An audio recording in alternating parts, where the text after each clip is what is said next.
لقد كان لكم في رسول الله أسوة حسنة صدق الله العظيم. برادران عزیز، بزرگان محترم، پچھلے کئی جمعوں سے جناب نبی کریم سرور دو عالم صلی اللہ علیہ وسلم کی سیرت کا بیان چل رہا تھا، اور ہر سال سیرت کے کسی نہ کسی حصے پر 2-3 مہینے میں گفتگو کرتا ہوں۔ ابھی جو ہمارا سلسلہ چل رہا تھا وہ جناب نبی کریم سرور دو عالم صلی اللہ علیہ وسلم کی بعثت سے لے کر ہجرت تک کی زندگی کا تذکرہ چل رہا تھا۔ بعثت سے لے کر یعنی جب سے آپ کو نبوت ملی اس وقت سے لے کر ہجرت تک کی زندگی کا تذکرہ چل رہا تھا، اور تقریباً 5 جمعے اس موضوع پر ہو چکے ہیں۔ 12 ربیع الاول اس ہفتے آنے والا ہے، تو اس کی مناسبت سے میں گفتگو تو سیرت ہی پہ کروں گا، لیکن جو سلسلہ جہاں تک میں پہنچا تھا حضرت ابوبکر صدیق رضی اللہ تعالی عنہ کے اسلام تک، اس کے آگے سے انشاءاللہ تذکرہ اگلے جمعے انشاءاللہ کروں گا۔ دیکھیے جناب نبی کریم سرور دو عالم صلی اللہ علیہ وسلم کی آمد اس کائنات میں اللہ رب العزت کی سب سے بڑی نعمت ہے۔ اگر ایک انسان ہونے کی حیثیت سے غور کریں تو سر سے پاؤں تک اللہ کی نعمتوں میں ڈوبے ہوئے ہیں۔ ہم میں سے ہر ایک اللہ نے آنکھیں عطا فرمائی، اللہ نے زبان عطا فرمائی، اللہ نے یہ اعضاء عطا فرمائے، بولنے کی صلاحیت عطا فرمائی، دیکھنے کی صلاحیت عطا فرمائی، سننے کی صلاحیت عطا فرمائی۔ نعمتیں ہی نعمتیں ہیں اللہ کی۔ بیوی بچے عطا فرمائے، دوست متعلقین عطا فرمائے، رزق کی شکلیں اللہ نے پیدا فرمائی۔ لیکن ان ساری نعمتوں میں جو سب سے بڑی نعمت ایک مسلمان کے لیے ہو سکتی ہے وہ ایمان کی دولت ہے۔ ایمان کی دولت سے بڑھ کر اس کائنات میں کوئی نعمت نہیں ہے، اور اللہ نے یہ ایمان کی دولت عطا فرمانے ہی کے لیے جناب نبی کریم سرور دو عالم صلی اللہ علیہ وسلم کو اس دنیا میں بھیجا۔ تو جناب نبی کریم صلی اللہ علیہ وسلم کے طفیل، آپ کے صدقے اللہ نے ہمیں یہ ایمان کی دولت نصیب فرمائی۔ اس لیے میں عرض کر رہا ہوں کہ حضور کی آمد سے زیادہ کوئی خوشخبری کی بات اور اللہ رب العزت کا اس سے بڑھ کر کوئی احسان اس روئے زمین پر نہیں ہے۔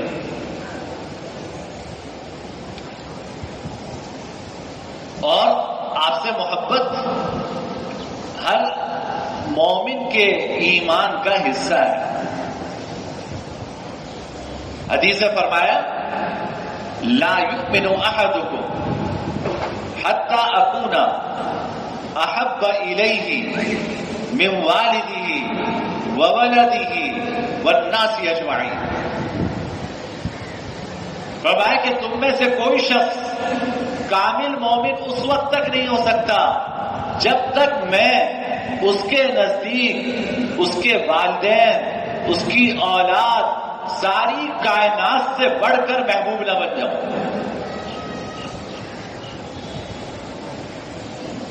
تم میں سے کوئی شخص کامل مومن نہیں ہو سکتا حتی اکون احب الیہ من والدہ، کہ میں اس کے ماں باپ سے زیادہ اس کا محبوب نہ بن جاؤں، وولدہ، اس کی اولاد سے زیادہ اس کا محبوب نہ بن جاؤں، والناس اجمعین، اور تمام کائنات کے انسانوں سے بڑھ کر میں اس کے لیے محبوب نہ ہو جاؤں، اس وقت تک کوئی شخص کامل مومن نہیں ہو سکتا۔ اب آپ بتائیے ہمارا ایمان حضور کی محبت کے بغیر کامل نہیں ہے. ہمارا ایمان حضور کی محبت کے بغیر کامل نہیں ہے. اب محبت کا کیا تقاضا ہے؟ سمجھنے کی بات یہ ہے کہ اگر کسی سے آپ کو محبت ہے تو قرآن کی روشنی میں دیکھیے کہ اس محبت کا تقاضا کیا ہے.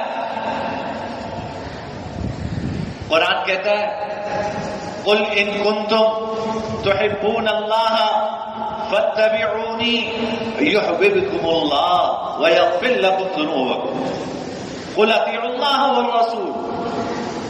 قرآن محبت کی کا تقاضا بتلا رہا ہے کہ دیکھو اگر تم یہ چاہتے ہو، اے محمد ان لوگوں سے کہہ دیجئے اگر تم اللہ سے محبت کرنا چاہتے ہو، تمہارا دعویٰ ہے کہ تم اللہ سے محبت کرتے ہو، فاتبعونی تو میری اطاعت کرو. قل ان کنتم تحبون اللہ، اگر تم اے محمد ان سے کہہ دیجئے اگر تم اللہ سے محبت کرنا چاہتے ہو اور محبت کرتے ہو، فاتبعونی تو میری محمد کی اطاعت کرو، یحببکم اللہ اللہ تمہیں اپنا محبوب بنا لے گا.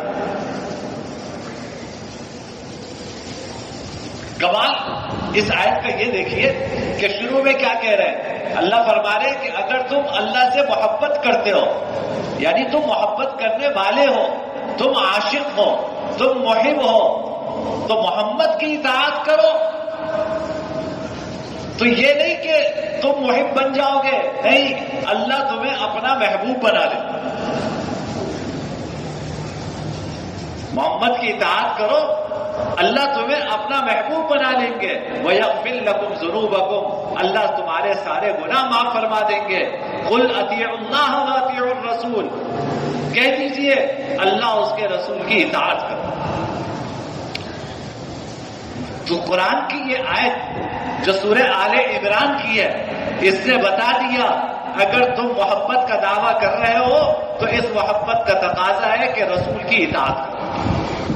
رسول سے محبت کرنا چاہتے ہو تو بھی رسول کی اطاعت کرو، اللہ سے محبت کرنا چاہتے ہو تو بھی رسول کی اطاعت کرو. عجیب بات یہ ہے، رسول سے محبت کرنا چاہتے ہو تو اس کا راستہ تو ہے ہی کہ رسول کی اطاعت کرو، لیکن اگر تم اللہ سے محبت کرنا چاہتے ہو تو اس کا تقاضا بھی یہ ہے کہ رسول کی اطاعت کرو. تو میرے بھائی، انسان کو جس سے محبت ہوتی ہے اس کی بات مانتا ہے، اس کی اطاعت کرتا ہے، اس کے حکم پر اپنا سر من تن سب کچھ قربان کر دیتا ہے. آپ کسی سے محبت کریں، زبان سے لاکھ دعویٰ کریں کہ بھائی میں تو بڑی تم سے محبت کرتا ہوں، میں تو تمہارا عاشق ہوں اور میں سب کچھ تم پہ اپنا نچھاور کر دوں گا. وہ کہے کہ ذرا یار پانی پلاؤ، آپ کہتے نہیں بھائی ابھی وقت نہیں.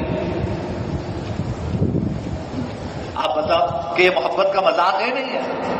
آپ نے کہا کہ میں جان نچھاور کر دوں گا اور میں یہ کر دوں گا، دودھ کی نہریں بہا دوں گا، یہ سارا کچھ کر دوں گا. اس نے کہا ذرا پانی پلاؤ، آپ نے کہا کہ نہیں ابھی وقت نہیں. یہ کیا محبت ہے؟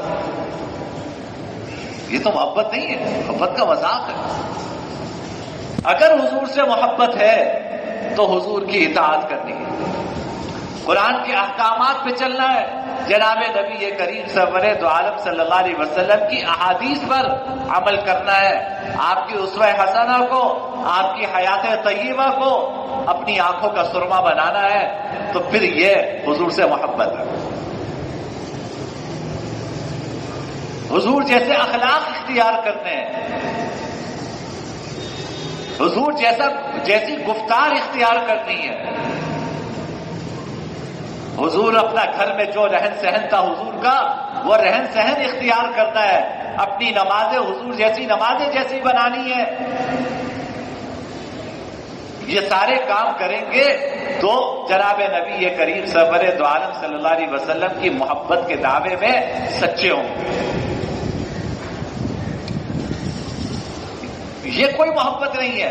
آپ خود سوچیے نا، کیا یہ محبت ہے کہ جناب نبی کریم سرور دو عالم صلی اللہ علیہ وسلم نے فرمایا کہ مجھے اللہ نے بھیجا ہی اس لیے ہے کہ میں اس کائنات سے آلات موسیقی توڑوں اور ان کو مٹاؤں۔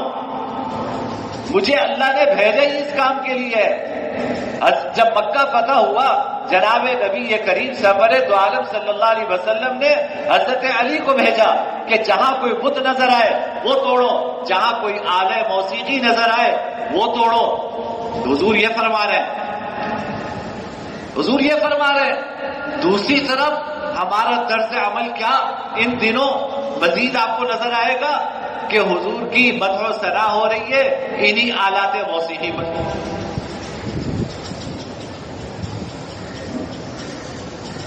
میوزک بج رہے ہیں،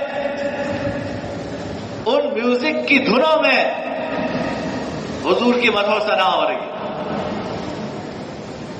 تو آپ کیا کہیں گے؟ یہ محبت ہے؟ حضور یہ فرما رہے ہیں کہ مجھے آلات موسیقی توڑنے کے لیے بھیجا گیا، مٹانے کے لیے بھیجا گیا۔ آپ انہی آلات موسیقی کی دھن پر ناچ رہے ہیں، گا رہے ہیں، رقص کر رہے ہیں، یہ محبت کا اظہار ہو رہا ہے۔ حضور فرما کے گئے کہ المسلم من سلم المسلمون من لسانه ويده، مسلمان وہ ہے جس کی زبان سے، جس کے ہاتھ سے دوسرا مسلمان محفوظ رہے، اس کو تکلیف نہ ہو۔ حضور یہ فرما رہے ہیں، اور ادھر ہم 20 آدمی بٹھا کر اسپیکر جو ہے پورے علاقے کا کھول کر پورے علاقے کی رات بھر کی نیندیں ہم نے حرام کی بھی۔ ٹرکوں میں آپ دیکھیے گا کہ ٹرکوں میں بچوں کو بھر کر بڑا اسپیکر لگا کر ہم پورے علاقے میں گھمائیں گے اور یہ اپنی محبت کا اظہار کریں گے، حالانکہ جس کی محبت کا اظہار کر رہے ہیں وہ کہہ کے گیا ہے المسلم من سلم المسلمون من لسانه ويده۔ دیکھو اچھی طرح سمجھنا، مسلمان وہ ہے جس کی زبان سے، جس کے ہاتھ سے دوسرے مسلمان محفوظ رہے، وہ کسی کو اذیت نہ پہنچائے، کسی کو تکلیف نہ پہنچائے۔ حضرت عائشہ فرماتی ہے جناب نبی کریم سرور دو عالم صلی اللہ علیہ وسلم جب صبح تہجد کے لیے اٹھتے تھے آہستگی سے دروازہ کھولتے تھے۔ پہلے تو حضرت عائشہ فرماتی ہے اٹھتے تھے تو آہستہ سے اٹھتے تھے کہیں میری نیند خراب نہ ہو، دروازہ کھولتے تھے آہستہ سے کھولتے تھے کہیں میری نیند خراب نہ ہو، نماز تہجد پڑھ رہے تھے، حضرت عائشہ پاؤں پھیلائی ہوئی ہوتی تھی، حضرت عائشہ کے پاؤں نہیں ہٹاتے تھے، جب سجدے میں جاتے تھے سجدہ کرنے کی جگہ نہیں ہوتی تھی، اما عائشہ کہتی ہیں میرے پاؤں پہ ہاتھ لگاتے تھے، میں پاؤں سمیٹ لیتی تھی، حضور سجدہ فرماتے تھے۔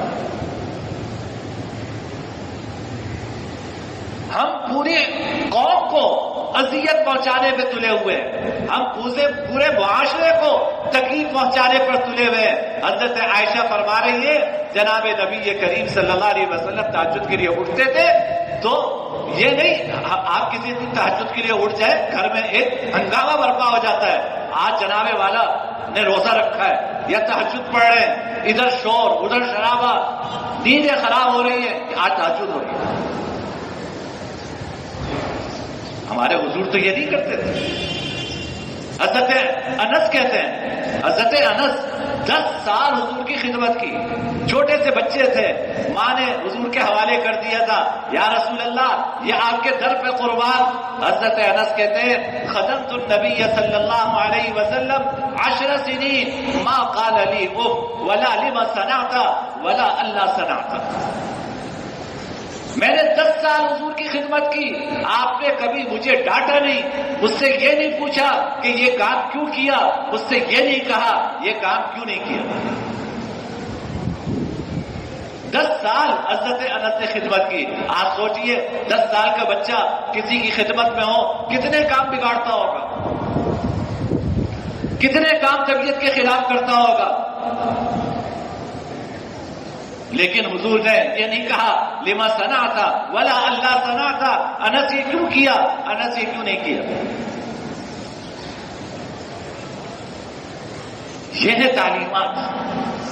محبت کا تقاضا اطاعت ہے، محبت کا تقاضا اتباع ہے کہ جناب نبی کریم سرور دو عالم صلی اللہ علیہ وسلم کی زندگی پڑھیں،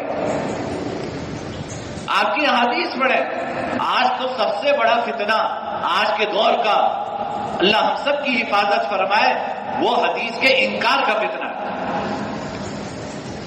جہاں تھوڑا سا پڑھ لکھ لیا، سب سے پہلا کام حدیث کا انکار. وہی حدیثیں تو پتہ نہیں اپنی طرف سے مولویوں نے بنا لی. ہم تو قرآن پہ عمل کریں گے، یہ کہتے ہیں.